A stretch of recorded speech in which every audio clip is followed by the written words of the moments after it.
Battle Through the Heavens. By Heavenly Silkworm Potato. Kabanata 1326. Isang aral. Madilim na ulap ang gamulong sa kalangitan. Ang napakalaking barkong pandigma ay dahan-daang huminto sa itaas ng walang katapusang bulubunduking ito, na umaakit ng hindi mabilang na bilang ng mga titig. Lahat ng nasa barkong pandigma ay nagtipon sa harapan ng barko. Tiningnan nila ang matarik na bulubundukin sa ibaba at naramdaman ang aura ng maraming eksperto sa loob ng bulubundukin. Napakaraming tao ang hindi nakaimik. Ito ay talagang karapat-dapat na maging punong tanggapan ng angkan ng Go. Ang bilang ng mga eksperto ay umabot na sa isang nakakatakot na bilang. Hihihi. Lahat ng nandito ay mahalagang bisita ng Go Clan. Mangyaring magpatuloy. Napakaraming tao ang magalang na tumugon pagkatapos marinig ang boses ng matatandang iyon sa buong barkong pandigma. Pagkatapos nito, inilipat nila ang kanilang mga katawan at nagmamadaling bumaba mula sa barkong pandigma bago lumipad patungo sa kumpol ng mga gusali sa gitna ng bulubundukin. Ang lugar na iyon ay kung saan sila tatanggapin ng angkan ng Go. Nakatayo si Xiaoyan sa harapan ng barko ngunit hindi siya gumalaw. Nakatuon ang kanyang mga mata sa isang bundok sa di kalayuan. Si Tian Wozunzi at ang iba ay nakatayo sa likuran niya. Tanging ang mga mata ng Little Fairy Doctor lamang ang nakalok sa di kalayuan. Isang masalimuot na emosyon ang naruroon sa kanyang mga mata. Pagkaraan ng mahabang pagtitig, ang figure sa tuktok ng ulap ay nagsimulang maglakad sa mga ulap. Nagliliyab ang kanyang mga damit na tila isang diwata. Nagdadala siya ng maaliwalas na pakiramdam habang humahakbang siya sa mga ulap at patungo sa harap ng maraming mata. Sa wakas, nasuspine siya sa labas ng barkong pandigma. Napadako ang mga mata ng lahat ng nasa barkong pandigma nang makita nila ang biglang pagsulpot nitong babaeng nakaberdeng damit. Isang sorpresa ang lumitaw sa kanilang mga mata. Ang babaeng ito ay nakasuot ng maputlang berdeng damit. Ang mahaba niyang itim na buhok ay random na napigil habang kumalat ito sa makitid niyang baywang. Umunat ito hanggang sa kanyang puweten. Ang kanyang buhok ay aanod sa banayad na hangin kapag ito ay umihip, na lumilitaw sa labas ng mundong ito. Higit pa, ang kanyang magandang mukha ang naging dahilan ng pag-ikot ng mundong ito. Ang kanyang mapang-akit na mga mata ay napuno ng isang ethereal na pakiramdam, na nagre-resulta sa isa na nahihirapang lumingon sa malayo. Matapos ibagsak ang isang lungsod, ang kanyang kagandahan ay magpapabagsak sa isang bansa.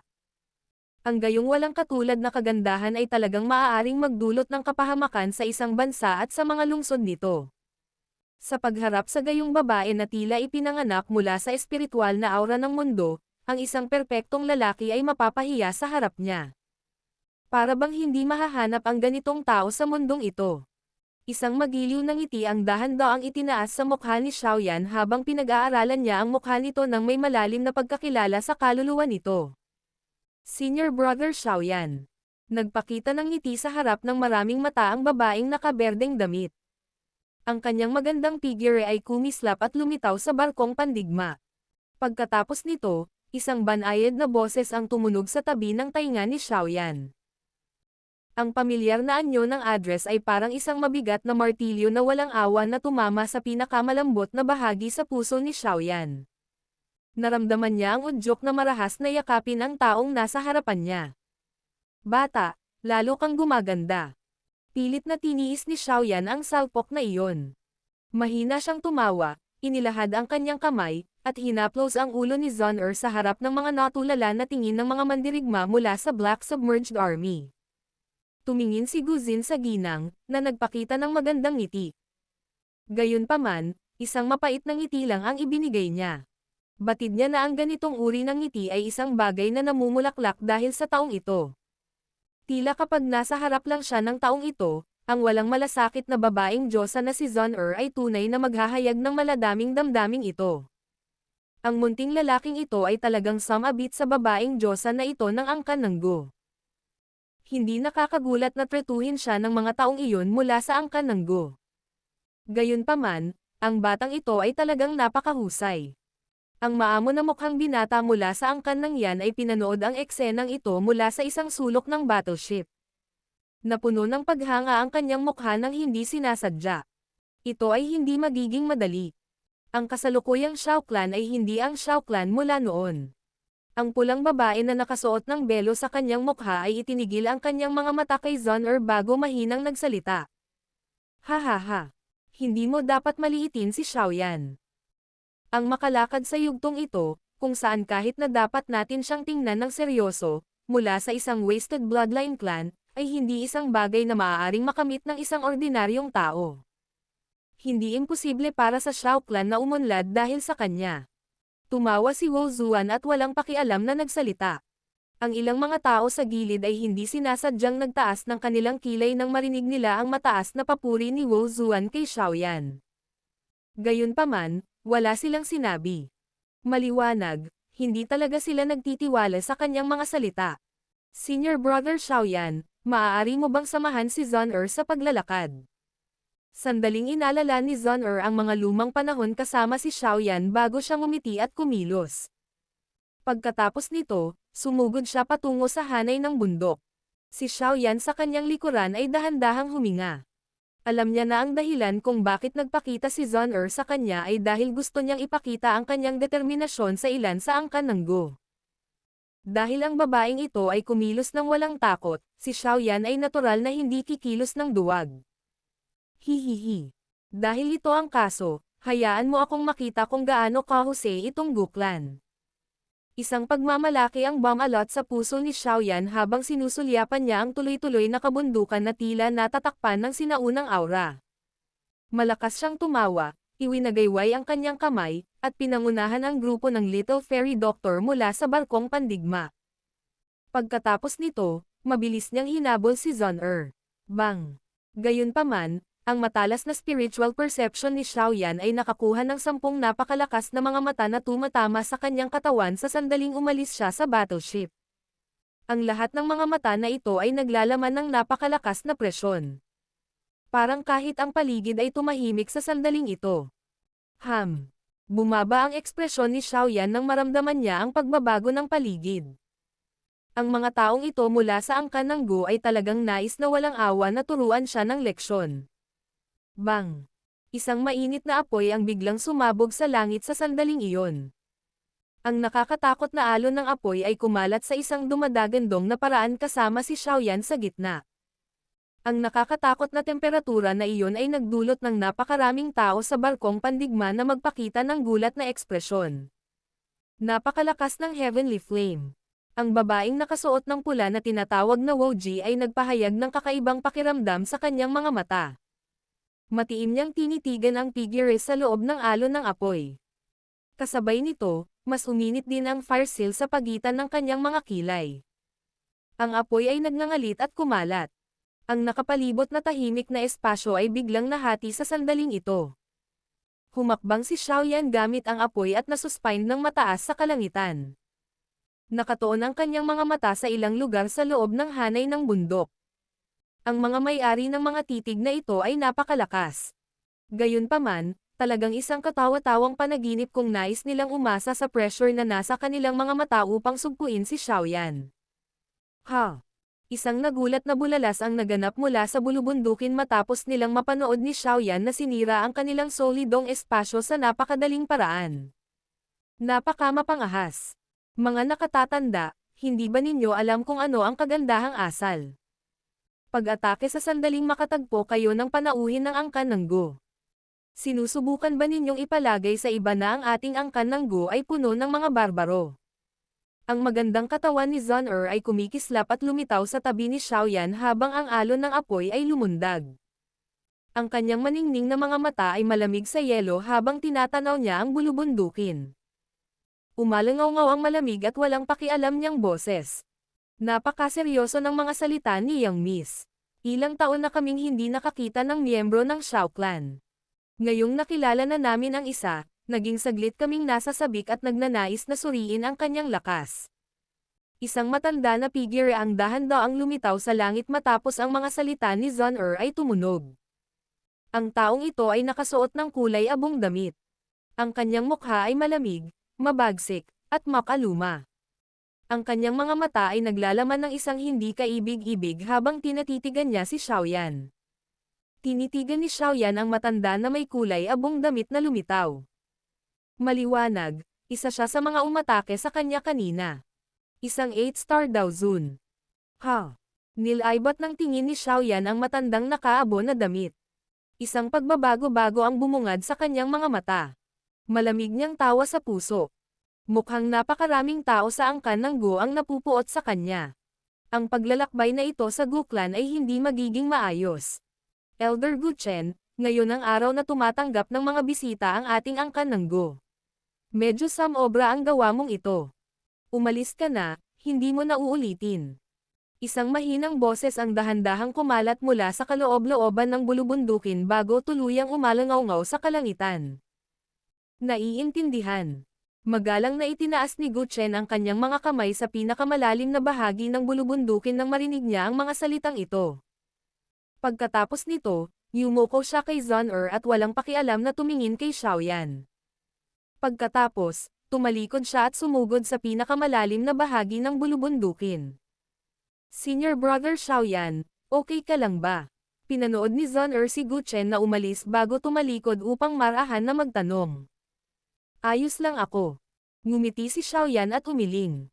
Senior Brother Xiaoyan, alam mo na ba kung bakit ayaw ni Zun-Er na pumunta ka sa Guklan noon? Napabuntong hininga si Zun-Er. Hindi niya inaasahan na hindi mapipigil ng mga baliw na matandang ito ang kanilang sarili. Naisipan nilang salakayin at hadlangan si Xiaoyan sa sandaling dumating siya sa angkan ng Go. Napangiti si Xiaoyan. Natural na alam niya na ayaw ni Zun-Er na pumunta siya sa Guklan para kutsain. Kaya naman, paulit-ulit niyang hiniling sa kanya na itaas ang kanyang lakas bago siya hinanap. Tara na. Naiintindihan ko na kung ano ang haharapin ko bago ako dumating sa Gu-realm. Ang mga bagay na ito ay hindi maaaring iwanang mag-isa. Tinulungan mo akong makayanan ang mga ito sa loob ng maraming taon, at ito na dapat ang pagkakataon ko. Nakangiti si Xiaoyan habang nagsasalita. Sa kanyang kasalukuyang lakas, mayroon siyang kwalipikasyon na bigkasan ang mga salitang ito. Kung ang Elder Gu Chen na iyon ay aatake ng mas maaga, hindi papayag si Xiaoyan na makakuha ng kaunting kalamangan. Bahagyang nagulat si Zun-Er nang marinig niya ang malumanay na boses ni Xiaoyan. Matamis siyang ngumiti. Talagang tinulungan niya si Xiaoyan na maantala ang Guklan sa mahabang panahon. Sa kabutihang palad, ang agos niya ay kinaladkad ito palabas hanggang sa lumaki si Xiaoyan. Ang kasalukuyang Xiaoyan ay nagtataglay na ng kakayahang dalhin ang lahat ng ito sa kanya. Isang figure ang nakatayo habang nasa likod ang kanyang mga kamay sa tuktok ng isang matarik na bundok. Pinagmasdan ng kanyang mga mata sina Xiaoyan at Zun-Er sa kalangitan. Isang bakas ng itim at puting buhok ang marahang damaloy sa harap ng kanyang noo. Isang pares ng malademonyong mata ang nakikita sa ilalim ng kanyang buhok. Itong Xiaoyan ay dumating na sa wakas. Isang kakaibang tawa ang biglang tumunog habang ang isang lalaking nakasuot ng kulay pilak ay kakaibang lumitaw mula sa likuran. Gu Yao, mukhang maganda ang relasyon nila ni Zun-Er. Wala ka bang balak sumuko? Napatingin ang lalaking nakapilak na nakasuot ng kulay itim at puting buhok sa kanyang harapan at tinukso siya.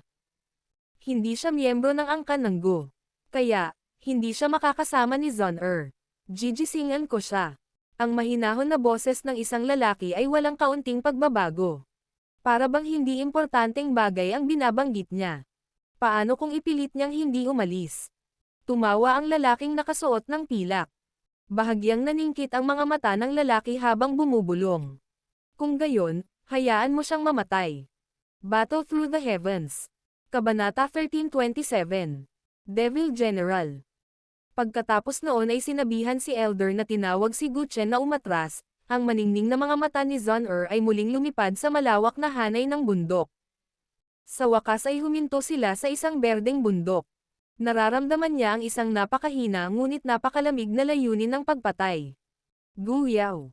Kung maglakas loob kang sumubok ng anumang nakakatawa, tiyak na hindi kita bibitawan. Naikuyom ni Zun-Er ang kanyang kamay habang ang galit na ekspresyon ay sumilay sa kanyang magandang mga mata. Tara na, Senior Brother Xiaoyan. Dahan-daang pinigilan ni Zun-Er ang pagbabago sa loob ng kanyang puso. Lumingon siya kay Xiaoyan sa tabi niya, only to discover na ang mga mata nito ay nakalak din sa lugar kung saan huminto ang mga mata niya kanina. Isang napakalakas na tao. Mahinang sabi ni Xiaoyan. Sa kanyang namumukod tanging spiritual perception, naramdaman niya ang isang napakahina ngunit mapanganib na aura na kumakalat mula sa bundok na iyon. Bukod dito, malinaw na pinupuntirya siya ng aura na ito. Walang silbi ang mga ordinaryong paraan kung nais ng isang tao na talagang alisin ang ilang pagtutol sa loob ng angkan ng Go. Kalmado ang ekspresyon ni Xiaoyan.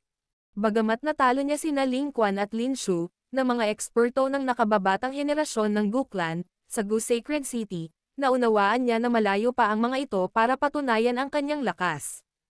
Sa mga mata ng matatandang lalaki mula sa angkan ng Gu, ang pagkatalo sa duo ni Lin Shu ay hindi magiging dahilan upang tumingin sila sa kanya ng iba.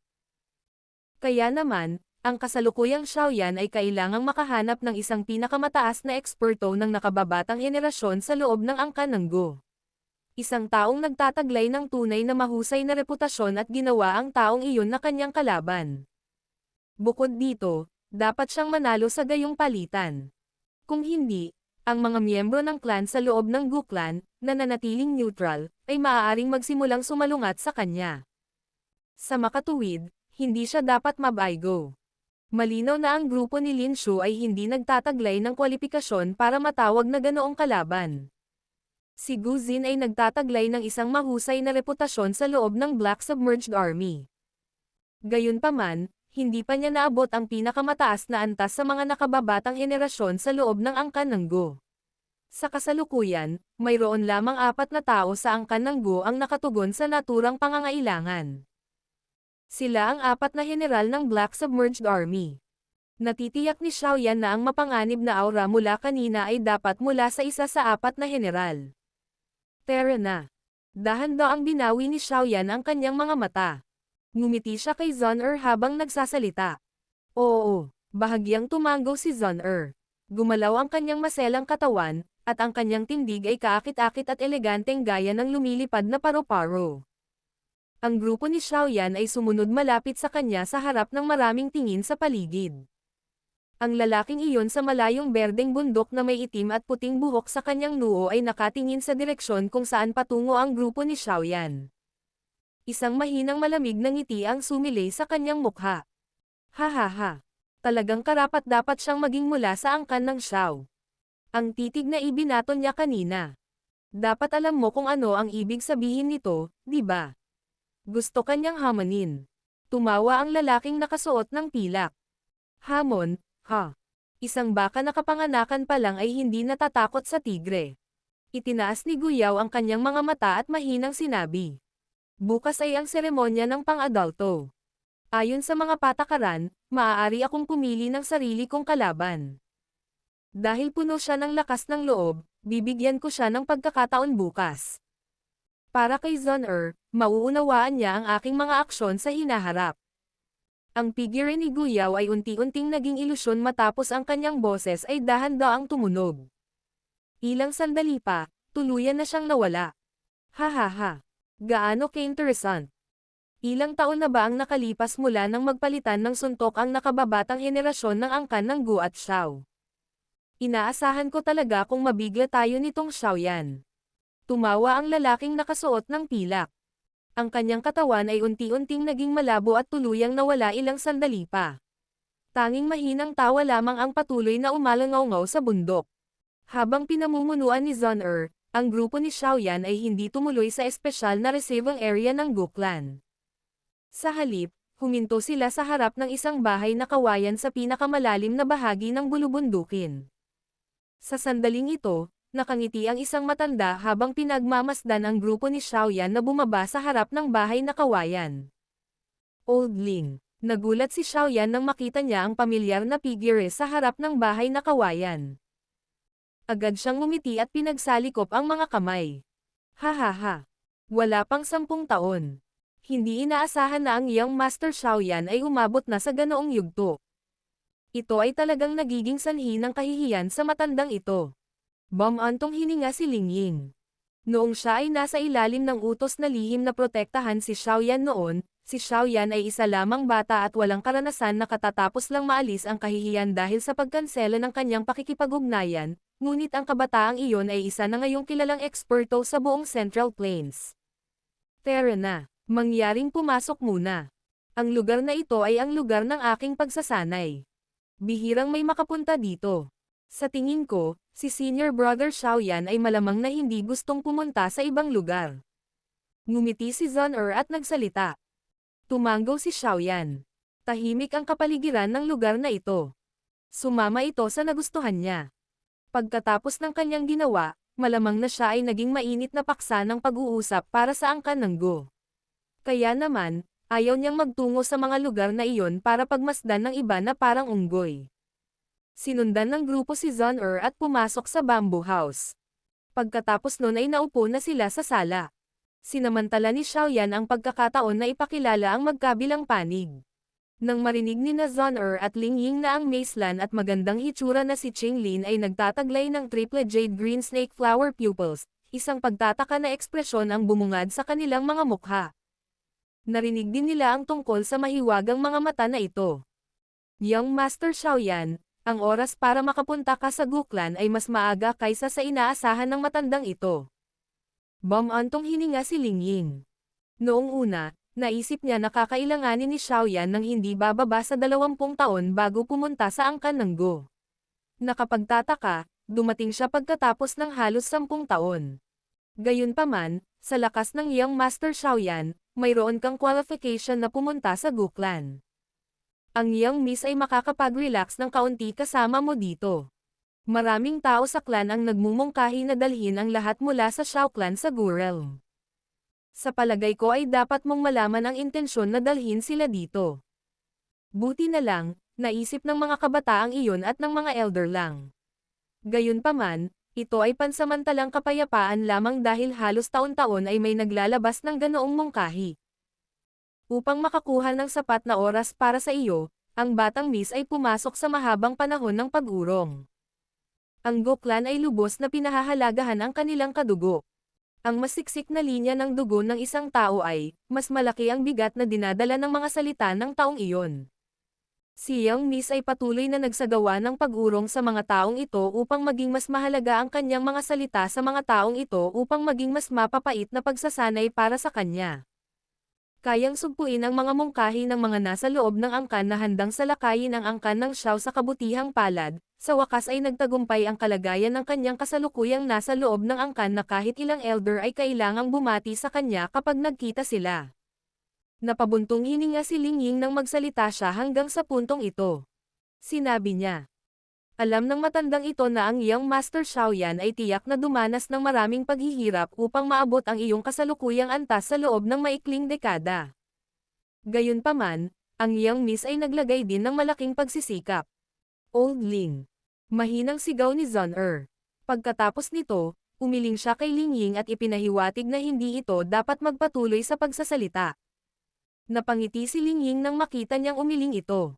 Sabi niya. Ganito ang matandang ito. Hindi ko mapigilan ang aking bibig. Bahagyang ngumiti si Xiaoyan. Ang kanyang maitim na mga mata ay tumitig sa eleganteng hitsura na ito na maaaring magdulot ng kapahamakan sa mga bansa at lungsod. Marahan niyang hinawakan ang mga kamay ni Zun-Er at marahang sinabi. Naging mahirap para sa iyo sa mga taong ito. Sasagutin ko ang lahat ng ito sa hinaharap. Aayusin ko ang panggigipit mula sa iyong angkan. Isang maliwanag na pamumula ang lumitaw sa mukha ni Zun-Er nang maramdaman niya ang init na ipinadala mula sa kanyang kamay. Medyo nasiyahan ang puso niya. Hindi alintana kung gaano siya katatag sa harap ng mga miyembro ng kanyang angkan, babae pa rin siya. Ang kanyang puso ay nagtataglay ng lambot ng isang babae. Mukhang nasisiyahan siya na ang maraming taon niyang pagsisikap ay makakamit ang mga salitang ito. Hindi siya umaasa ng marami. Bagamat nagtataglay siya ng walang katulad na talento at isang makapangyarihang linya ng dugo, siya ay walang katulad na matyaga at matigas pa ang ulo pagdating sa mga usapin ng kanyang puso. Ang mga damdaming nabuo niya noong bata pa siya ay nabaon ng malalim sa kanyang mga alaala. Unti-unti silang nag-ferment sa agos ng panahon, naging malambot at gumagalaw. Senior Brother Xiaoyan, bukas ay ang seremonya ng pang-adulto sa loob ng angkan ng Go. Ang seremonyang ito ng pang-adulto ay karaniwang walang kinalaman sa inyong mga bisitang naimbitahan.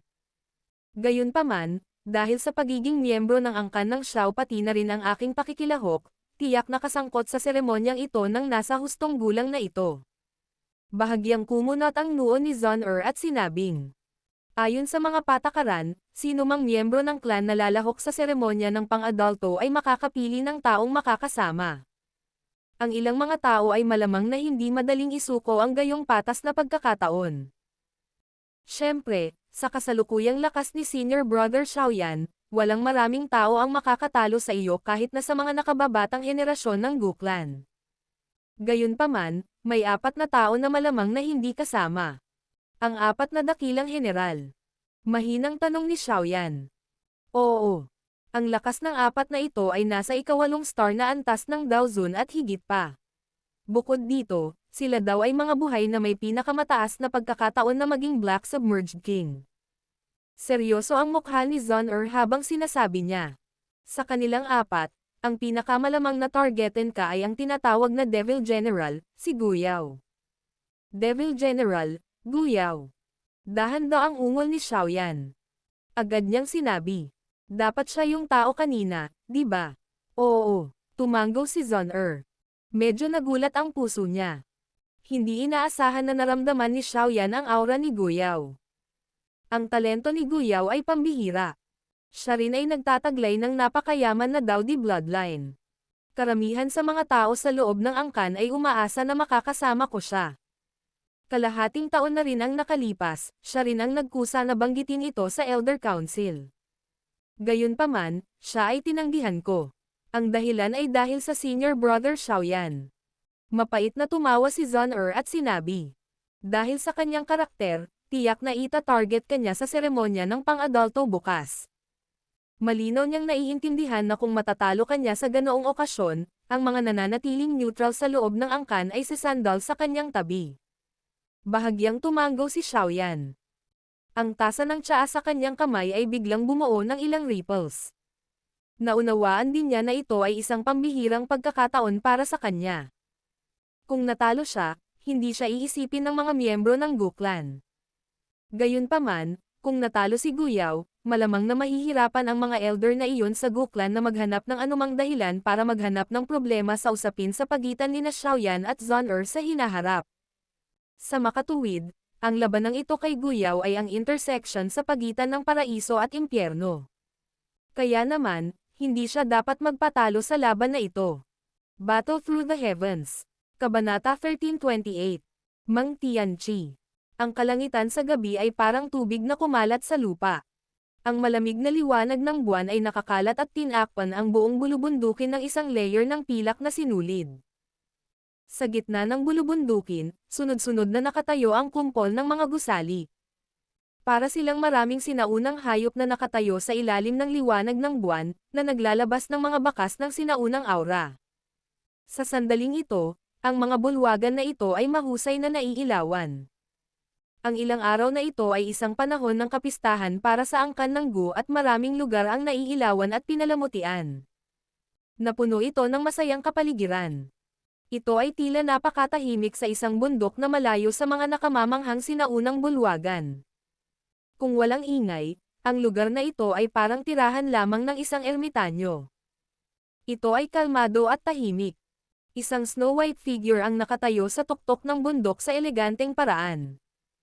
Ang kanyang magagandang mata ay nakatitig sa maliwanag na bulwagan nang hindi gumagawa ng anumang ingay. Walang nakakaalam kung ano lang ang iniisip niya. Hindi ka ba magpapahinga? Isang malumanay na boses ang biglang umalangaw-ngaw sa tuktok ng bundok.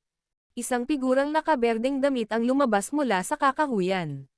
Ang liwanag ng buwan ay nakakalat sa kanyang matikas na mukha, na naging dahilan upang lumitaw siya sa kakaibang kaakit-akit.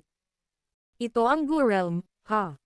Ito ay talagang walang pinagkaiba sa labas ng mundo. Ang puting nakadamit na figure ay lumingon at tumingin kay Zon-er, na mabagal na naglalakad. Ang pressure na kailangang harapin ng isang tao dito ay mas malaki kaysa sa labas ng mundo. Ang Gu Clan ay umaasa sa lakas ng kanilang bloodline. Gayunpaman, ito ay naging mapanglo din dahil dito. Ang Gu Sacred Mountain Range na ito ay ang banal na lupain sa puso ng lahat ng mga inapo ng mga mamamayan ng Gu Realm. Bawat ilang taon, hindi mabilang na bilang ng mga inapo na mamamayan ang magdadala ng kanilang mga inapo sa paligid ng kanilang mga kaupu-apuhan na may makapangyarihang panahon sa paligid na ito. Magkakaroon ng ilang mga tao na magsasaya, ngunit karamihan sa kanila ay nauuwi sa walang katapusang pagkabigo sa mga taon na ito. Nakita ko ang maraming tao na hindi matanggap ang dagok na natuklasan na ang kanilang mga bloodline ay nasayang sa mismong lugar. Ang magagandang mga mata ni Zon-er ay nakatingin sa maliwanag na bulwagan. Ang kanyang malambot na boses ay naglalaman ng kawalan ng kakayahan na bumalot sa kanyang mga buto. Dahil ito ay malakas, natural na may kabayarang babayaran. Ang Little Fairy Doctor ay tahimik na tumango at marahang sumagot. Napabuntong hininga si Zon-er. Natural na naiintindihan din niya ito. Ito ang halaga na kailangang bayaran ng angkan ng Gu para sa mahusay nitong lakas. Maraming salamat sa lahat ng mga taon na ito. Malinaw na ayaw ni Zon-er na masangkot sa paksang ito. Nilinggan niya ang kanyang ulo at tiningnan ang maamo at magandang mukha sa tabi niya habang sinasabi niya. Si Xiaoyan ba ang tinutukoy mo? Sanay na ako. Masaya ako na matulungan siya sa tabi niya. Ang Little Fairy Doctor ay hindi gaanong nagtago sa harap ng babaeng ito, nabatid ang kanyang panloob na puso. Siya ay tumawa sa isang librero at madaling paraan. Pagkatapos nito, sinulyapan niya si Zon-er at sinabing, hindi mo dapat gawin ang gusto mo at magsabi ng mga random na salita. Gusto ko ang kasalukuyang pakiramdam na ito at ayaw kong baguhin ang anuman. Gayunpaman, siya ay patuloy na magiging mahina kung hindi mo sasabihin. Nakangiting nagsalita si Zon-er. Ang Little Fairy Doctor ay walang pag-aalinlangan. Sinulyapan niya si Zon-er bago biglang sinabi. Sa tingin ko dapat mo ring malaman ang ilang bagay na may kaugnayan sa kanya, tama ba? Ano ba ang tinutukoy mo? Itinaas ni Zon-er ang kanyang magandang mukha at nagtanong. Ang Little Fairy Doctor ay nag-alinlangan saglit ngunit walang sinabi. Ang tinutukoy mo ba ay Medusa o marahil si Kailin? Bahagyang inangat ni Zon-er ang kanyang ulo. Nakatingin ang magagandang mata niya sa langit na puno ng bituin. Isang hindi kilalang pakiramdam ang naruroon sa kanyang mga mata. Alam mo naman talaga. Bakit parang wala kang alam sa harap niya? Napabuntong hininga ang Little Fairy Doctor. Sa kakayahan sa pangangalap ng impormasyon ng angkan ng Gu at ang kasalukuyang katayuan ni Zon-er sa angkan ng Gu, ang kailangan lang niyang gawin ay buksan ang kanyang bibig at maraming tao ang maghahatid sa kanya ng relasyon ni Kailin at Xiaoyan. Paano kung ito ang kaso? Huwag mong sabihin sa akin na dapat akong magalit sa harap niya at ipapatay niya si Kailin. Pinulot ni Zon-er ang kanyang maliit na bibig. Ang sulok ng kanyang bibig ay nabaluktot sa isang mababaw at kaakit-akit na arko.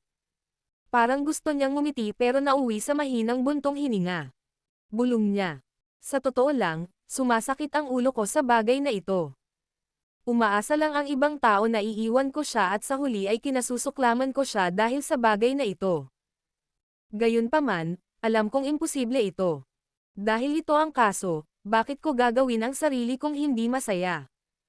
Sinulyapan ni Zon-er ang Little Fairy Doctor nang matapos itong magsalita. Sinabi niya, hinihintay ko siyang magkusa para ilabas ang bagay na ito. Sa oras na iyon, magagawa kong kumilos ng walang awa at parusahan siya, na nagpapahintulot sa kanya na maunawaan na ang isang taong pabago-bago pagdating sa usapin ng puso ay hindi magtatapos sa isang magandang pagtatapos. Sinulyapan ng Little Fairy Doctor si Zon-er. May kaunting galit sa mukha niya sa mga sandaling ito.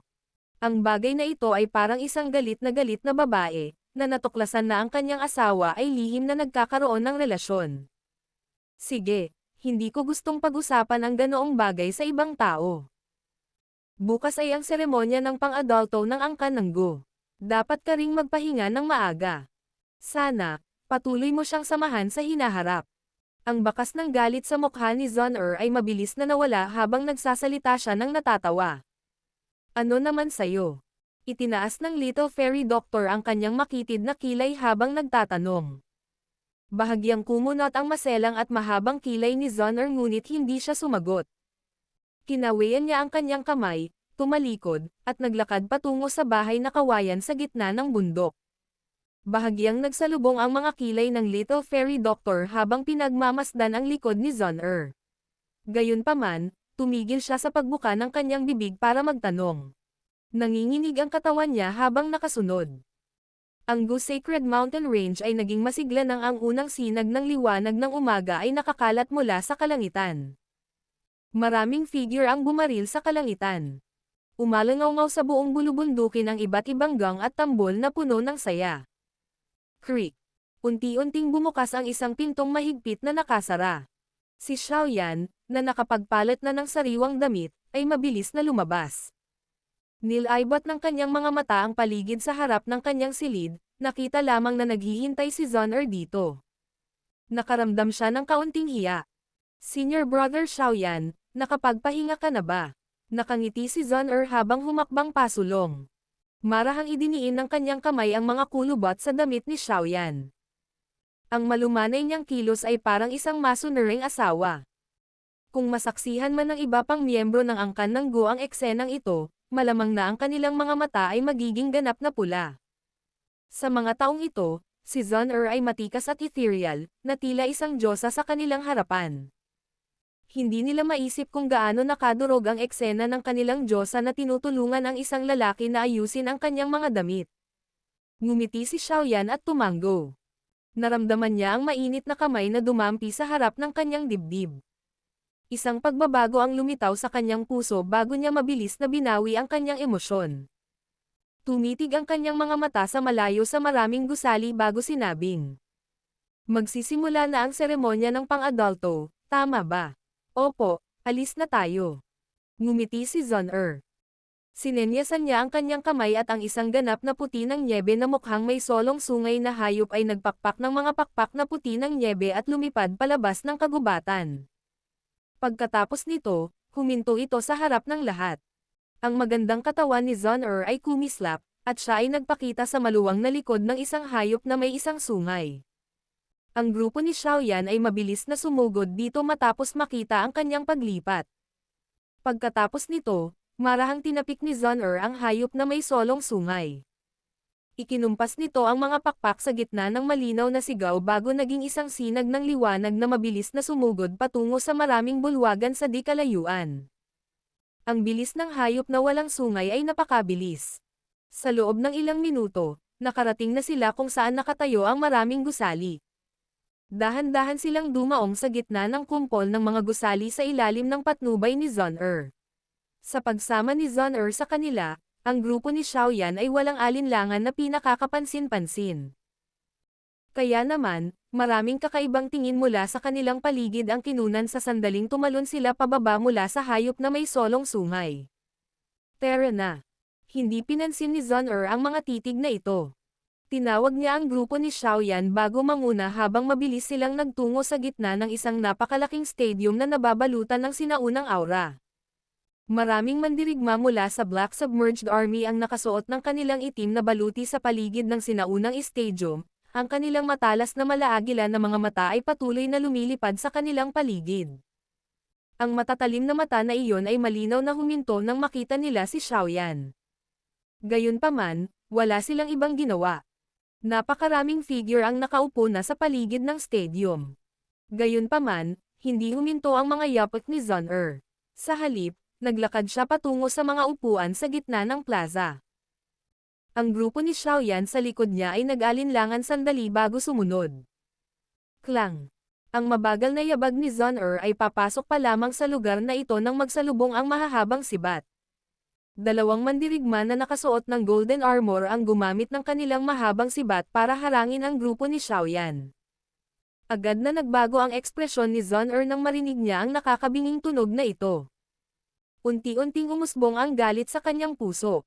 Tumabi ka. Nagulat ang dalawang mandirigma na nakasuot ng gintong baluti nang marinig nila ang malamig na boses na umalangaw-ngaw sa kanilang mga tainga. Medyo nag-alinlangan sila. Young Miss, hindi na kailangang pahirapan sila. Ang lugar na ito ay isang espesyal na lugar. Ang sinumang hindi partikular na naimbitahan ng angkan ay hindi pinapayagang pumasok. Mangyaring maunawaan. Isang mahinang tawa ang unti-unting napalabas. Inilibot ng kalmadong si Xiaoyan ang kanyang mga mata sa paligid at natuklasan ang isang matandang lalaki na nasa likod ang kanyang mga kamay. Ang matandang ito ay katulad ni Gu Chen. Mula sa mga Golden Armored Warrior sa rehiyong ito, Alam ni Xiaoyan na ang lugar na ito ay malamang na isang espesyal na lugar. Hindi siya masyadong interesado sa ganoong lugar. Gayunpaman, hindi ganito ang iniisip ni Zon-er. Dahil dumating si Xiaoyan sa angkan ng Go, natural na kailangan nitong bigyan siya ng pinakamahusay na hospitality. Medyo kapansin-pansin ang lugar na ito, at naroon din si Zon-er. Kaya naman, maraming mga mata mula sa agad na bumaril. Sa wakas, nagtipon sila kay Xiaoyan. Marami sa kanilang mga mata ang naglalaman ng pagiging mapaglaro. Young Miss, tama si Elder. Bagamat si Xiaoyan ay iyong mabuting kaibigan, hindi niya naabot ang kinakailangan. Kaya naman, isang boses mula sa gilid ang ipinadala. Si Elder Gu Chen ang umatake kay Xiaoyan noon. Malamig ang mukha ni Zon-er. Ang kanyang magagandang mata ay malabo na naglalaman ng gintong apoy sa loob ng mga ito. Ang paulit-ulit na pagharang ng mga matatandang ito ay tila tunay na pumukaw ng galit sa kanyang puso. Gu Chen, Gu Shu, tama ba kayong dalawa? Ang matandang ito ay tamad ding mangabala tungkol sa inyong dalawa na binyo-bully ang isang tao. Gayunpaman, kayong dalawa ay binyo-bully ang Jianan Academy ko. Sa tingin nyo ba ay malambot ang matandang ito? Bago sumabog si Zon-er, isang galit na sumpa ang sumabog sa kalangitan. Medyo pamilyar si Xiaoyan sa boses na ito, dahilan para bahagyang nagulat siya. Mang Tianqi. Ang duo ni Gu Chen ay nagulat habang si Xiaoyan ay nakakaramdam ng pagkatulala. Bahagyang nagbago ang kanilang mga ekspresyon nang lumabas sa kanilang mga bibig ang isang gulat na boses. Battle Through the Heavens. Kabanata 1329. Simula ng mga seremonya. Isang espasyo sa kalangitan ang nasira. Pagkatapos nito, lumitaw ang isang matandang figure sa harap ng maraming mga mata. Itinaas ng figurang ito ang kanyang braso nang lumitaw siya. Dalawang mar-ingle na Daochi pillars na naglalaman ng malakas na kidlat ay sumabog na bumaril patungo sa Gu Chen duo sa ibaba.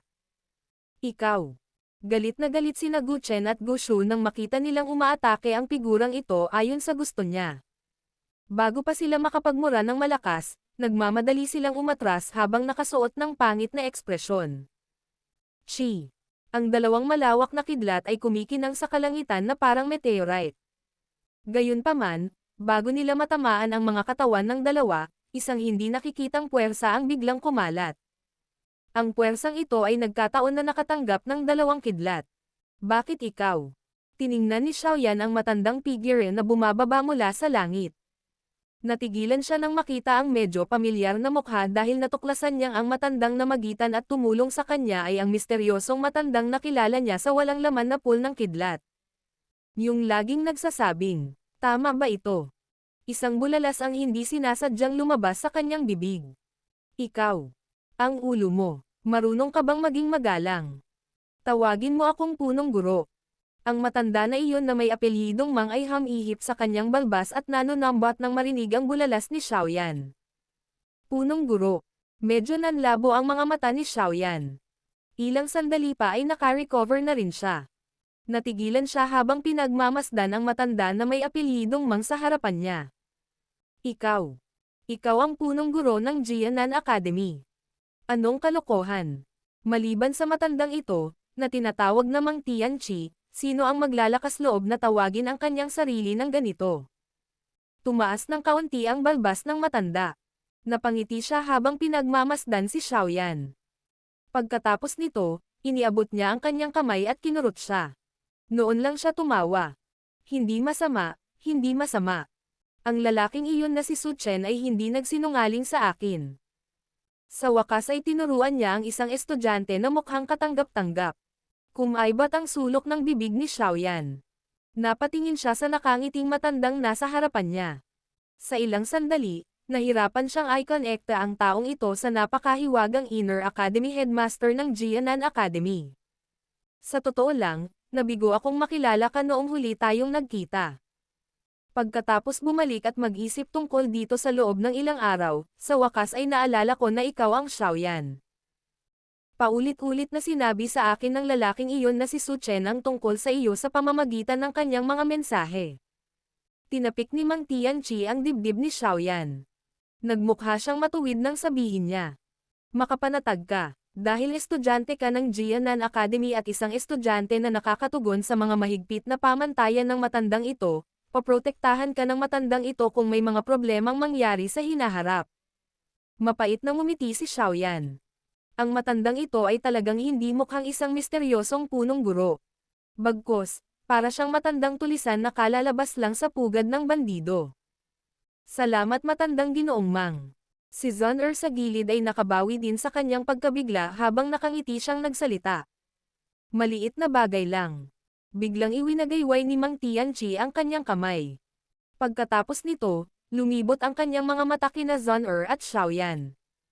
Sabi niya na may kakaibang ngiti. Nagtataka ako kung bakit nila ginagawang mahirap ang mga bagay para sa isang miyembro ng nakababatang henerasyon na tulad mo.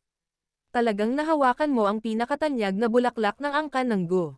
Medyo berde ang mukha ni Xiaoyan nang marinig niya ang mga salitang ito. Namula rin ang mukha ni Zon sa gilid. Matandang Ginoong Mang, hindi ito ang Lake Clan. Ang Guchen Duo, na napilitang umatras ng kidlat kanina, ay humakbang pasulong na may galit na galit. Nagsalita si Guchen ng may malalim na boses sa sandaling ito. Napasulyap si Mang Tianqi sa kanilang dalawa, ngunit hindi niya ito pinansin. Lumipat ang kanyang mga mata sa isang lugar na walang laman habang sinabi niya. Matandang demonyo siyan. Dapat mong ihinto ang pagpapabor sa dalawang matandang ito. Ang pag-utos sa isang tao na manggulo para sa isang miyembro ng nakababatang henerasyon ay malinaw na nagpapakita na ikaw ay medyo makitid ang pag-iisip. Guchen, Gushu, umatras. Bahagyang nagiba-iba ang bakanteng espasyo at isang itim na nakasuot na puting buhok na matandang lumitaw sa kakaibang paraan. Bumaba siya mula sa langit. Ikinulong niya ang kanyang mga kamay sa malamig na mukha na si Zon bago tumingin kay Mang Tianqi. Bahagya siyang napabuntong hininga at sinabing, Matanda, dahil gusto mong humakbang pasulong, bibigyan kita ng mukha sa pagkakataong ito. Ang maputing buhok na matandang ito ay nag-swing ng kanyang manggas pagkatapos bigkasan ang mga salitang ito bago naglakad papunta sa ilang upuan sa di kalayuan. Ni minsan ay hindi niya nasulyapan si Xiaoyan sa buong palitan. Umaarte pa ring mag-ara sa harapan ng matandang ito. Napakunot ng noo si Mang Tianqi nang makita niya ang likod ng maputing buhok. Pagkatapos nito, dama po ang kanyang mga mata kay Xiaoyan. May gusto siyang sabihin pero tinapik lang ang likod niya sa huli. Sinabi niya, Bata, matapang ka. Malinaw na alam mo na may maghahanap ng mali sa iyo sa angkan ng Gu, ngunit naglakas loob kang pumunta rito. Gayunpaman, makatitiyak ka. Nagpadala si Su Chen ng ilang mensahe sa akin. Lahat ng mga mensahe ay humiling sa akin na alagaan kang mabuti kung sakaling makilala kita. Gayunpaman, ang mga matatandang lalaki mula sa angkan ng Gu ay hilingin mo pa rin na mauunawaan mo ang sarili mo rito. Ang mga matatandang iyon upang makita ka sa ibang liwanag. Salamat sa iyong paalala na punong guro. Ikinulong ni Xiaoyan ang kanyang mga kamay at same time na sumagot. Narinig niya ang tono ng pag-aalala sa mga salita ni Mang Tianqi. Tara na. Ngumiti si Mang Tianqi. Pagkatapos nun, tumalikod na siya at naglakad papunta sa ilang upuan sa isang sulok. Saglit na nag-alinlangan si Xiaoyan bago pinamunuan ang grupo ng Little Fairy Doctor, na nagsuot din ng pangit na ekspresyon. Sa wakas, umupo na sila sa mga upuan sa tabi ni Mang Tianqi. Ang matandang iyon mula kanina ay tinatawag na Gushan. Isa siya sa napakaraming elder sa loob ng Gu Clan. Ang kanyang lakas ay napakahusay din, at mayroon siyang ilang impluwensya sa loob ng Gu Clan. Bukod dito, isa rin siya sa mga taong determinadong tumututol sa aming relasyon. Mahinang paliwanag ni Zon pagkatapos nilang maupo. Tahimik na tumanggaw si Xiaoyan. Nararamdaman niya kung gaano nakakatakot si Gushan. Malamang na siya ay nasa tuktok ng klase ng Daozun. Ang bilang ng mga eksperto sa loob ng Gu Clan na ito ay talagang umabot sa isang nakakatakot na antas. Habang si Xiaoyan ay marahan na nakikipag-chat kay Zon ang kanyang mga mata ay dumaan sa espesyal na lugar na ito. Ang mga makapasok sa lugar na ito ay mga kilalang tao mula sa angkan ng Gu. Gayunpaman, nakita ni Xiaoyan ang ilang pamilyar na mukha sa mga taong ito. Sila ang grupo ni Wo Zuan. Nakipag-chat sa kanya si Wo Zuan sa bangka. Nang tumingin si Xiaoyan sa kanila, ngumiti din si Wu Zuan at tumango sa kanya. Ngumiti si Xiaoyan kay Wu Zuan. Pagkatapos nito, napatingin siya sa kaliwang bahagi ng stage. Isang grupo ng mga tao ang nagkumpul doon.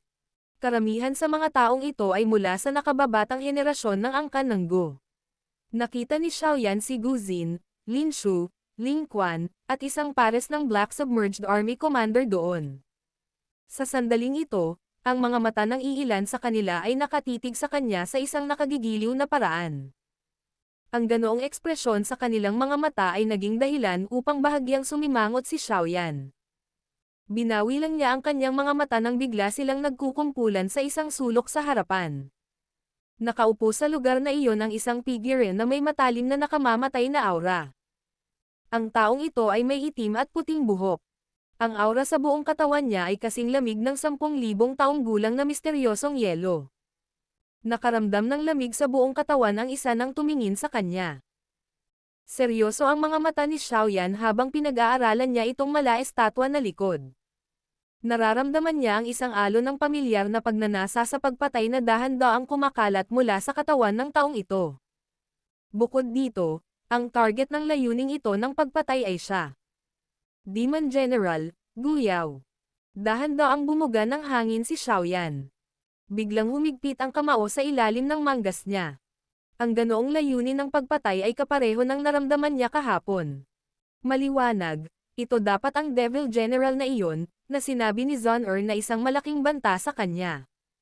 Bilang target nitong wave ng pagpatay na layunin, kitang-kita na ang bawat aksyon ni Xiaoyan ay na-absorb ni Gu Yao mula nang dumating si Xiaoyan. Ang pagtitig ni Xiaoyan kay Gu Yao ay malamang na naramdaman niya. Ang taong ito ay magiging isang malakas na kalaban. Isang solemn na ang bumungad sa mga mata ni Xiaoyan. Ang pinakamahirap na kalaban ng parehong henerasyon ni Xiaoyan ay malamang itong tinatawag na Devil General. Senior Brother Xiaoyan, mag-ingat ka sa kanya. Naramdaman din ni Zhang Er nang tumitig si Xiaoyan sa malamig na likod. Naikuyom niya ang kanyang kamay.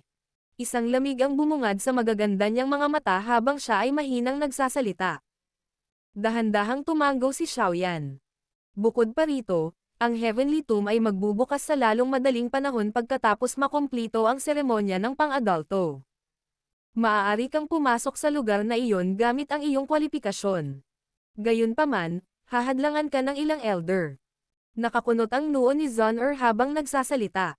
Pwede kang mag-relax. Tutulungan ko siyang magsalita para sa batang ito pagdating ng panahon. Malamang na ang mga matatandang iyon mula sa iyong angkan ay hindi magpapahirap sa kanya ng labis dahil sa aking lumang mukha. Iniunat ni Mang Tianqi sa harapan ang kanyang tamad na baywang habang nagsasalita. Kung ganoon, magpapasalamat ako sa matandang Ginoong Mang. Agad na tumawa si Zhang Er nang marinig niya ang kanyang mga salita. Hindi mo ba sinasadyang magsalita para marinig ng matandang ito? Maliit na babae, sinusubukan mong ilabas ang ilang mga pekana sa harap ng matandang ito. Namilog ang mga mata ni Mang Tianqi habang sumagot. Ngumiti si Zhang Er ngunit hindi pinabulaanan ang pahayag. Medyo masyadong aksayado kung hindi gagamit ng ganoon kagandang bargaining chip. Gayunpaman, dapat na matagumpay na maipasa ni Xiaoyan ang pagsusulit na ito kung nais niyang makapasok sa Heavenly Tomb. Dapat ay alam mo kung ano ang sinasabi ko. Napalingon si Mang Tianqi para sulyapan si Xiaoyan. Pagkatapos nito, ang kanyang baba ay itinaas sa malamig na yelo pabalik sa harap. Marahan niyang sinabi, hanggat kaya mong magtagal ng 100 palitan sa kamay ng taong iyon nang hindi natatalo, sapat na iyon para patahimikin ang ilang matatandang tao. Ang usapin ng pagpasok sa Heavenly Tomb ay magiging mas madali din kung gayon. 100 palitan. Bahagyang nagulat si Xiaoyan, ngunit wala siyang sinabi. Ang kamao sa ilalim ng kanyang manggas ay marahang nakakuyom. Hindi ito ang resulta na kailangan niya. Gong. Isang sinaunang tunog ng gong ang biglang umalangaw-ngaw sa paligid ng stadium na ito nang kinuyam ni Xiaoyan ang kanyang kamao. Ang tunog ng gong ay kumalat sa napakalakas na paraan. Kumalat ito sa maluwag na bulubunduking ito. Tapos na ang oras. Magsimula na ang seremonya. Matapos lumitaw ang tunog ng gong, isang mahinahon na tinig na puno ng malaking lakas ang biglang lumabas mula sa walang laman na kalawakan. Ang boses na iyon ay naglalaman ng nakakatakot na pressure na naging sanhi ng maraming tao sa stadium na dahan-dahang lumanghap ng malamig na hangin. Isang daosheng, isang tunay na daosheng. Isang gulat na ekspresyon ang lumitaw sa mga mata ni Xiaoyan nang maramdaman niya ang pressure na nagmula sa kaibuturan ng kanyang kaluluwa. Ito ang unang pagkakataon na nakadama siya ng tunay na panggigipit ni Daosheng. Battle Through the Heavens. Kabanata 1330. Bloodline Grade, Clan Tato. Matapos tumunog ang malawak at malakas na boses, tatlong Go Clan Elders na may sobrang formal na damit ay tumayo mula sa kanilang mga upuan sa di kalayuan na may mahigpit na ekspresyon. Pagkatapos nito, pumasok sila sa stadium. Sa sandaling ito, maraming mga kagamitan ang naruroon sa lugar na iyon. Ang seremonya ng pang-adulto ng angkan ng Go ay medyo komplikado dahil ang isa ay itinuturing lamang na ganap na lumaki pagkatapos na ang isa ay sumailalim sa seremonya ng pang-adulto ng angkan ng Go. Ang nakababatang henerasyon ay maaari lamang ituring na bahagi ng core ng clan pagkatapos ng seremonya ng pang-adulto. Kahit na ang mga kasal ay maaari lamang isagawa pagkatapos makumplito ng isa ang seremonya ng pang-adulto. Ang mga tunay na eksperto mula sa angkan ng Go ay hindi pa nagpapakita ng kanilang sarili. Nilaibat ng mga mata ni Xiaoyan ang espesyal na lugar na ito. Maliban sa isang maliit na bilang ng mga elder mula sa Gu Clan, wala siyang nakitang sinuman sa level ng clan head ng Gu Clan. Maliwanag, ang mahahalagang taong ito ay hindi maghahayag ng kanilang sarili kahit sa ganoong sandali. Gayunpaman, iniisip niya kung kanino ang boses na iyon dahil naglalaman ito ng panggigipit ni Daosheng. Bagaman hindi sila nagpapakita ng kanilang sarili, mayroong ilang mga malabong aura na naruroon. Mukhang ang mahahalagang taong ito ay nagmamasid sa mga kaganapan sa kabila ng hindi nagpapakita ng kanilang sarili. Sa pamamagitan ng kanyang matalas na spiritual perception, nagsuri sandali si Xiaoyan bago natuklasan ang kakaibang pagbabago sa kalangitan. Biglang naunawaan ang kanyang puso sa sandaling ito. Magsisimula na ang seremonya. Ling Quan. Nakompleto ng tatlong elder mula sa angkan ng Gu sa plaza ang kanilang paghahanda habang si Xiaoyan ay tahimik na nag-iisip sa sarili. Pagkatapos nito, sinundan nila ang listahan ng mga pangalan at binasa ang unang pangalan, na lubos na pamilyar kay Xiaoyan. Nagmamadaling tumayo si Ling Quan nang marinig niya ang sigaw ng tatlong elder. Gumalaw ang kanyang katawan at sumugod siya sa plaza na may mataas na espiritu. Magalang siyang yumoko sa tatlong elder. Natural lang na napakaraming kabataan sa loob ng angkan ng Gu na naging matanda na. Gayunpaman, ang mga maaaring magsagawa ng kanilang pang-adultong seremonya sa naturang lugar ay nasa minorya, at ang mga taong ito ay walang alinlangan na nangunguna sa mga nakababatang henerasyon ng angkan ng Gu. Kaya naman, hindi nakapagtataka na may ilang pagmamataas ang napuno sa mukha ni Ling Quan. Ang isang mukhang mabagsik na elder mula sa angkan ng Gu ay nakakuyom ang kanyang kamay habang nakatayo sa plaza. Isang 10 talampakang laking star disk ang bumungad sa kanyang harapan. Mabilis na humakbang si Ling Quan, at hinawakan ng kanyang kamay ang star disk habang nakapikit. Matapos ipikit ni Ling Quan ang kanyang mga mata, isang malakas na liwanag ang biglang bumulaga mula sa star disk. 6 na bituin ang dahan-daang lumitaw dito. Ang elder mula sa angkan ng Gu ay tumanggaw nang makita niya ang 6 na bituin na ito. Pagkatapos nito, sumigaw siya ng malakas. Ling Quan, ikapitong commander ng Black Submerged Army, 1 star Dao Zone Strength, Grade 6 Bloodline. Pagkatapos ng talakayan sa Elders Council, pinagkalooban siya ng Gold Clan Tato.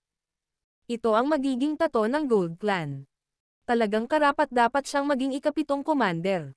Ang mga miyembro ng Gu Clan sa stadium ay agad na naglabas ng ilang inggit na boses nang marinig nila ang sigaw na nagmumula sa bibig ng elder. Lumiwanag ang saya sa mga mata ni Ling Quan nang marinig niya ito. Lumuhad siya habang ang isang nakaluhod sa lupa at itinaas ang ulo. Hawak ng isang elder ang isang kumikislap na gintong panulat. Sumayaw ang kanyang kamay at bumuo ng maraming after images. Isang misteryosong simbolo ang lumitaw sa noo ni Ling Quan at isang gintong liwanag ang bumaril, na naglalabas ng espesyal na pagbabago-bago ng enerhiya. Grade 6 Bloodline. Gold Clan Tato. Ano ang mga bagay na ito? Si Xiaoyan ay lubhang hindi pamilyar sa mga bagay na ito. Agad siyang sumimangot at tinanong si Zon-er. Ang bloodline ng Gu clan ay nahahati sa 10 iba't ibang grado.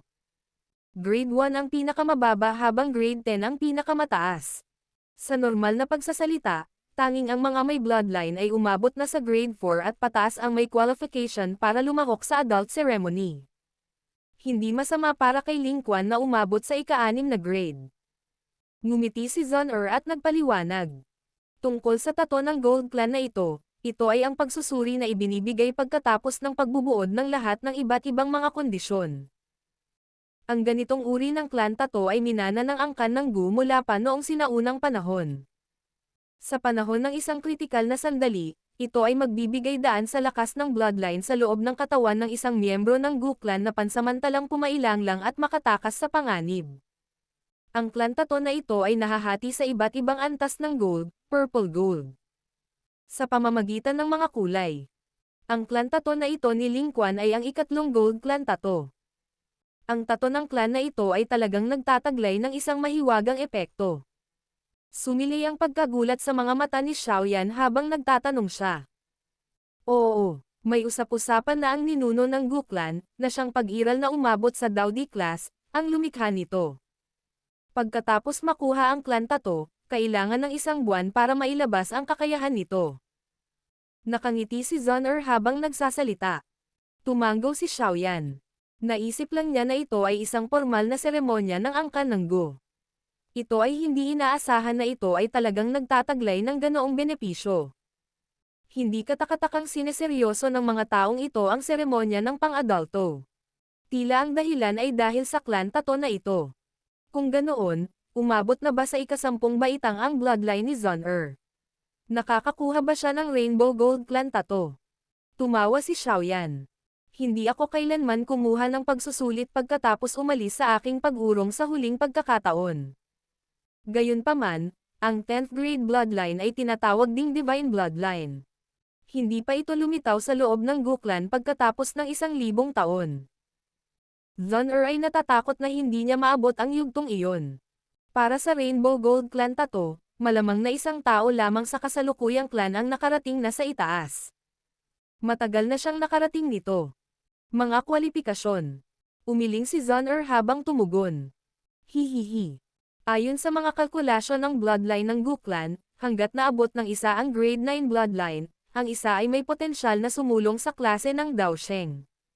Kung tungkol sa Divine Bloodline, marahil ang potensyal na iyon ay magbibigay daan sa kanya upang maabot ang rurok ng klase ng Daosheng. Siyempre, sa palagay ko ay magiging mahirap din ito mula nang lumitaw ang kanyang mga banal na taon sa tiyan. At tumawa. Tahimik na hindi nakaimik si Xiaoyan. Ang pundasyon ng angkan ng Gu ay talagang nakakatakot. Susunod, Lin Shu. Habang nag-uusap sina Xiaoyan at Zon-er, isa pang sigaw ang muling tumunog. Agad na tumayo si Lin Shu. Bumaba siya na may nasa sabik na mukha. Pagkatapos nito, sinundan niya ang mga hakbang na ginawa ni Ling Quan kanina. Gayunpaman, 6 na bituin lamang ang lumitaw sa Star Disk. Lin Shu, pangalawang commander ng Black Submerged Army. 5-star Dao Zun. Grade 6 Bloodline. Igawad ang tato ng Gold Clan. Nang makita ni Xiaoyan na ang 5-star Dao Zun na ito, si Lin Shu, ay nakakuha lamang ng Gold Clan tato, naramdaman niya na mahirap tumalon sa iba't ibang antas ng tato ng clan. Ang lakas ng isang tao ay hindi ang pangunahing kadahilanan. Ang pinakamahalaga ay ang grado ng kanilang bloodline. Bagamat silang dalawa ay nakakuha ng Gold Clan tato, ang gininto ang kulay sa noo ni Lin Shu ay mas maliwanag kaysa sa kulay ni Ling Quan. Marahil ang kaunting pagkakaibang ito ay dahil sa kanilang magkakaibang lakas. Susunod. Pagkatapos nina Ling Quan at Lin Shu, ang mga miyembro ng nakababatang henerasyon mula sa angkan ng Gu, na medyo malakas, ay patuloy na lumitaw ng sunod-sunod. Gayunpaman, sa huli ay walang sino man na ang bloodline ay lumampas sa ika-6 na baitang. Nagsimulang maunawaan ni Xiaoyan na mahirap palakasin ang bloodline grade sa Gu clan. Gu Xin, unang commander ng Black Submerged Army, 7-star Dao Zun, grade 7 bloodline strength, ipagkaloob. Habang medyo naiinip si Xiaoyan dahil sa mahabang proseso, bigla siyang tumahimik dahil sa boses na ipinadala mula sa square. Gu Xin. Tumibok ang puso ni Xiaoyan nang marinig ang pangalang ito. Inangat niya ang kanyang ulo, at ang kanyang mga mata ay tumingin sa parisukat. Nakita niya na nakaluhod si Guzin na ang isang tuhod ay nasa lupa. Kalmado ang kanyang mukha habang nakatingin sa tatlong matanda, na mahinang nag-uusap. Nagsimulang magtinginan ang lahat sa plaza nang makita nila ang tatlong elder na nagsisimulang mag-usap ng kung ano-ano. Nakatuon ang kanilang mga mata kay Guzin. Tila medyo iba ang lalaking ito sa mga nauna sa kanya. Ang tatlong matatanda sa plaza ay nagkwentuhan sandali bago sila tuluyang tumigil. Ikinuyom ng isa sa mga elder ang kanyang kamay at lumitaw ang isang kulay yulang gintong panulat. Ito talaga ang Purple Gold Dragon Pen. Maraming mga bulalas ang agad na umalangaw-ngaw sa loob ng stadium nang makita nila ang Purple Gold Pen sa kamay ng elder. Pagkatapos ng talakayan ng Elder Council, si Guzin ay may hindi pangkaraniwang mga kredito sa labanan at isang kalmadong karakter. Kaya, siya ay pagkakalooban ng Purple Gold Clan Tato. Sumigaw ang mukhang mabagsik na elder sa malalim na boses. Lumakas ang enerhiya sa kanyang palad at pinaandar ang Purple Gold Pen. Mabilis siyang nag-iwan ng Purple Gold Clan Tato sa noo ni Guzin. Gayunpaman, ang kulay purple gold na ito ay medyo mapatlak, ngunit hindi nito napigilan ang maraming naiinggit na titig na lumitaw. Batay sa bloodline grade, hindi pa naaabot ni Guzin ang level ng Purple Gold Clan Tato. Gayunpaman, ang kanyang reputasyon sa Black Submerged Army ay napakahusay. Maaabutan nito ang 4 na magagaling na general. Kaya, ang Elder Council ay gumawa ng exception. Isang malambot na boses ang tumunog sa tabi ng tainga ni Xiaoyan habang pinagmamasdan niya si Guzin sa plaza. Ang boses na ito ay si Zun Er na nagpapaliwanag ng mga bagay sa kanya. Tumanggaw si Xiaoyan. Nakipag-ugnayan siya kay Guzin at natural na alam niya na ang taong ito ay talagang isang tao na may sobrang kalmadong karakter. Kung makakamit niya ang mataas na posisyon sa angkan ng Gu sa hinaharap, tiyak na magiging mahusay ang kanyang mga nagawa. Ang Gu clan na ito ay talagang maraming eksperto. Talagang karapat-dapat itong maging isang sinaunang angkan na tumagal ng hindi mabilang na bilang ng mga taon. Ito ay matanda na ngunit hindi nababawasan. Kahit na nalampasan ni Guzin ang mga inaasahan at nakuha ang Purple Gold Clan Tato, ang kanyang mukha ay hindi nagpapakita ng sobrang malakas na pagbabago-bago. Yumuko lang siya sa magalang na paraan sa tatlong matanda. Pagkatapos nun ay tumayo na siya. Gumalaw ang kanyang katawan, at bumalik siya sa kanyang upuan sa harap ng maraming naiinggit na titig. Napunta ang kanyang tingin sa lugar kung saan naroon si Xiaoyan nang maupo siya. Pagkatapos nun, tumanggo siya. Gumanti din ng ngiti si Xiaoyan sa harap ng mas magiliw na aksyon na ito. Magsasalita pa lang sana siya nang bigla niyang naramdaman na biglang naging malamig ang temperatura. Dahan-dahang idinilat ni Xiaoyan ang kanyang mga mata dahil sa pagbabagong ito sa kanyang paligid. Sa wakas, tumahimik sila sa nagyayelong likod sa harap niya. Sa sandaling ito, ang demonyong general, na isa sa 4 na dakilang general ng angkan ng Gu, ay tahimik na tumayo sa harap ng lahat ng naruroon. Gayunpaman, isa-isang hakbang lang siya habang naglalakad patungo sa plaza. Kanya na ba? Nanliit ang mga mata ni Xiaoyan nang maramdaman niya ang paligid, na naging tahimik at nagyayelong malamig. Sobrang curious siya sa malakas niyang kalaban na ito. Anong level na lang ang naabot niya?